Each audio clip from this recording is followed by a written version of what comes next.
Hello, my name is Albano Meli, and I'm delighted to welcome you to the Cardiovascular Research Onlife interview today with Professor Peter de Tombe. Professor de Tombe is Professor Emeritus of Physiology at the University of Illinois in Chicago.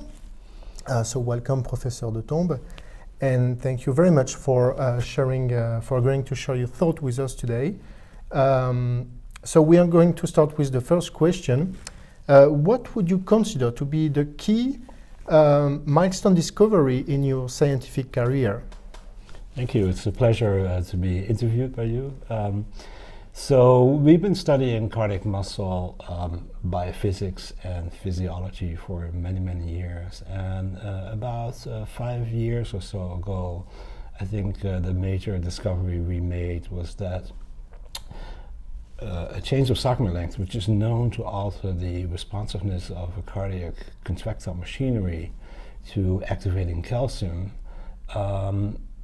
is a mechanism that was known for a long time.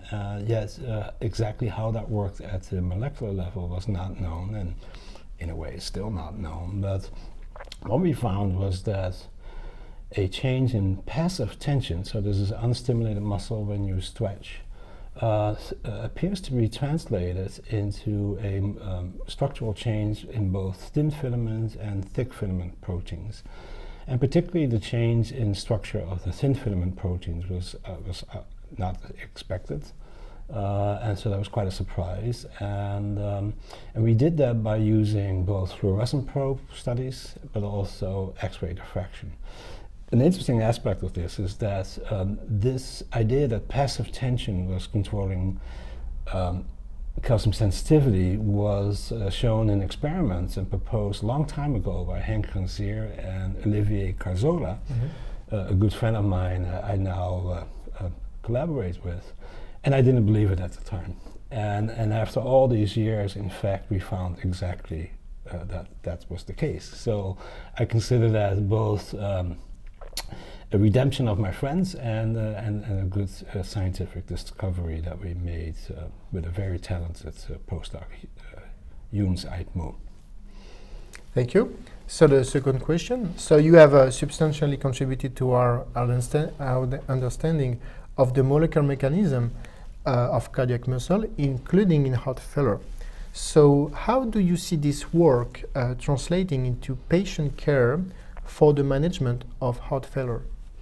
Right. So the length dependency of the cardiac sarcomere is the cellular basis for the Frank-Starling law of the heart, which we all know from textbook physiology lectures, that filling the heart more will allow it to eject more. And it turns out in heart failure that mechanism appears to be blunted or not even active.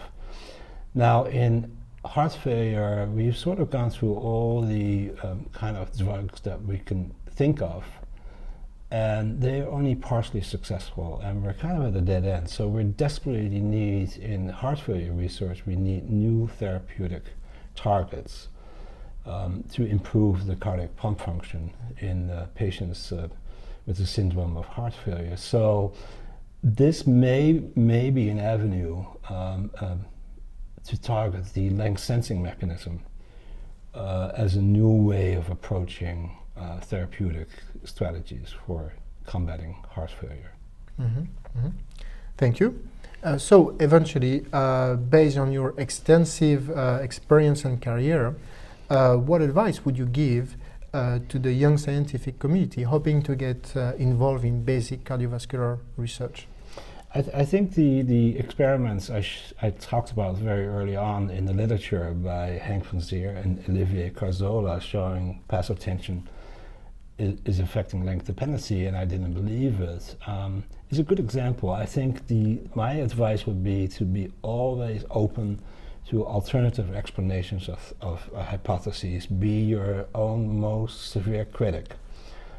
Trying to disprove your hypothesis as best you can, because we can all be fooled, but the person who can be fooled the most is actually you yourself. And I would recommend having a look at Feynman's commencement address at the California Institute of Technology, I believe it was in 1974, where he talks about cargo cult. And I leave it to the viewers to look this up on Wikipedia, but it's this very interesting piece because he talks about that you have to be very, very critical and open to disproving your own theories, because you yourself are the most easy to be fooled. And if you're older, like me, you will have many examples in your career where you were fooled, but you thought, you believed that something was really, this is the mechanism, but it turns out it's not. And so stay open. Thank you so much, Professor de Tombe, for your time and contribution. And thank you to our viewers. My pleasure.